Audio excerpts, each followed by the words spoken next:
Absolutely thrilled to have with us Michael Barone, a resident fellow at the American Enterprise Institute, analyst at Fox News.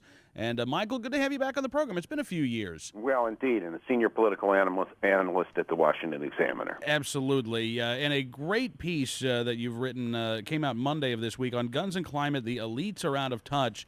You say many years ago political scientists came up with a theory that elites lead public opinion, and on some issues they clearly do. But on some issues, they clearly don't. One of those issues is gun control. Well, that's right. I think if you, check in with university, media, or corporate elites, they all think we should have tougher gun control laws, and many of them believe that we should have a total handgun ban. But what's interesting, and some recent figures from the Gallup poll, going back as long as 1960, show that, in fact, opinion has moved in the other direction. The number of people advocating total ban of handguns, which was 60% back in 1960, by March 2007 it falls to 29%. That's not too much more than a fringe position at this point.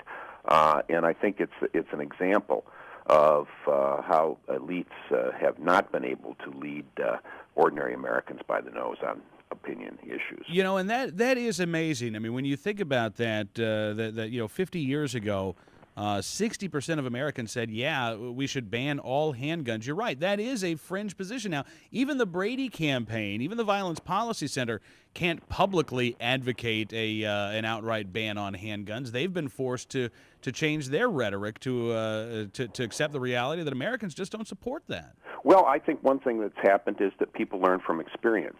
Currently, 40 of the 50 states have carry concealed weapon laws that allow law-abiding citizens to demonstrate knowledge of how to use guns to get permits to carry concealed weapons. We were told by many people, and I have to say I myself was inclined to worry about this, that when these laws were first passed, for example, in Florida in 1987, that we were going to have traffic shootouts, we were going to have mayhem in the streets, we were going to have people shooting at each other in supermarkets and parking lots and so forth. It hasn't happened. It turns out that ordinary law-abiding Americans are a whole lot more responsible than the elites gave them credit for.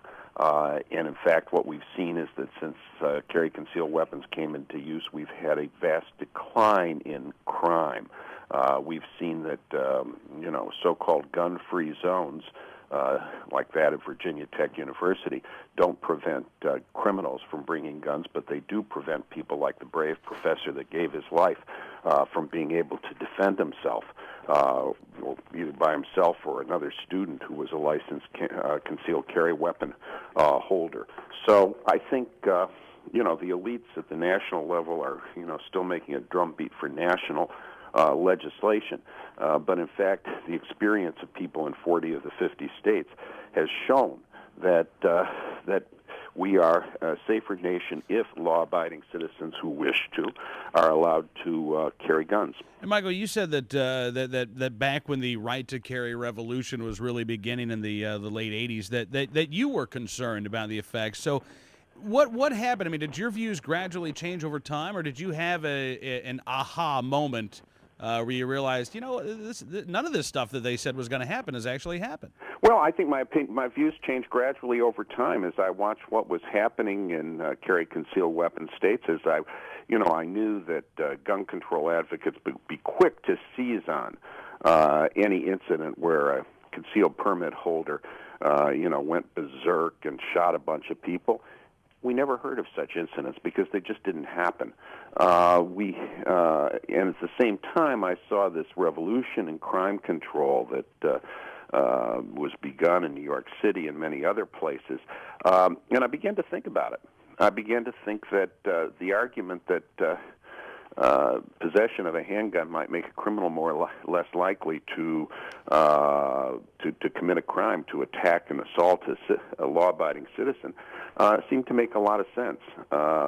As the political scientist James Q. Wilson has argued for years, there's a certain amount of rationality in criminals, and they are more likely to want to attack somebody who they are sure does not have a gun than somebody who may have a 5% likelihood of having a gun. Yeah.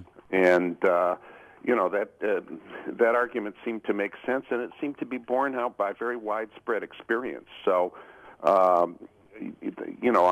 read John Lott's book, More Guns, Less Crime, I believe is the title. Yep.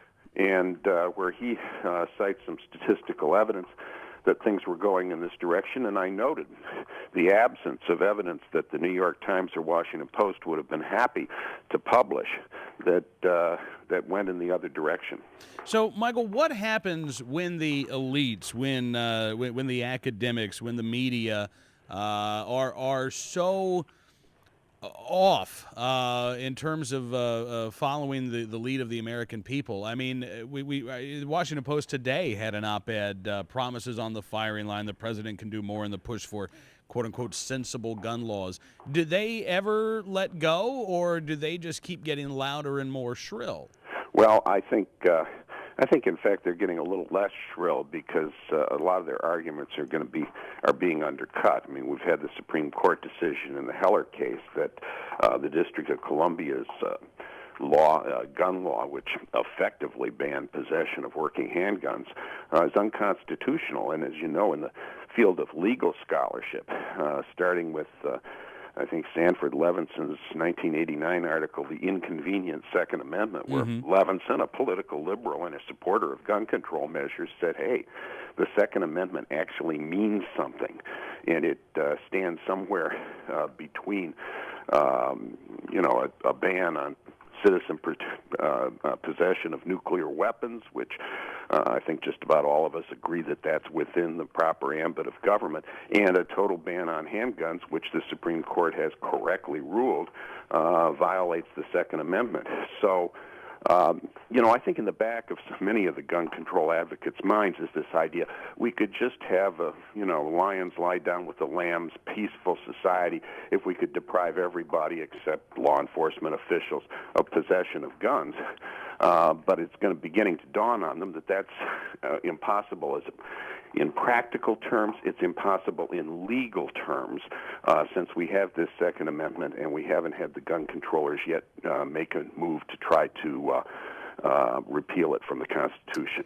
We have seen Representative Carolyn McCarthy. She came out last week with Representative Castle in pushing a bill that would.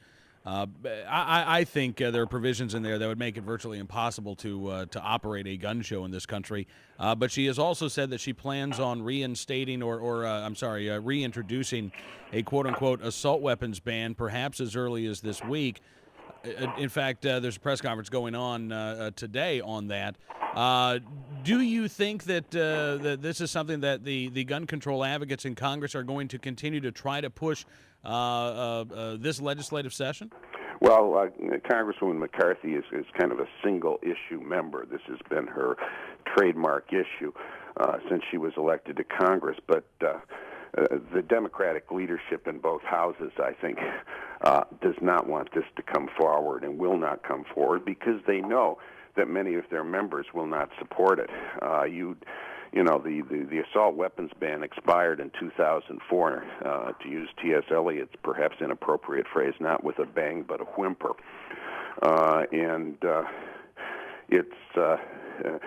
If you ask White House Chief of Staff Rahm Emanuel, who used to be a member of the Democratic leadership in the House, does he want this to come up? I think you would hear him say no with some expletives, which I won't repeat, surrounding the negative word, two-letter word.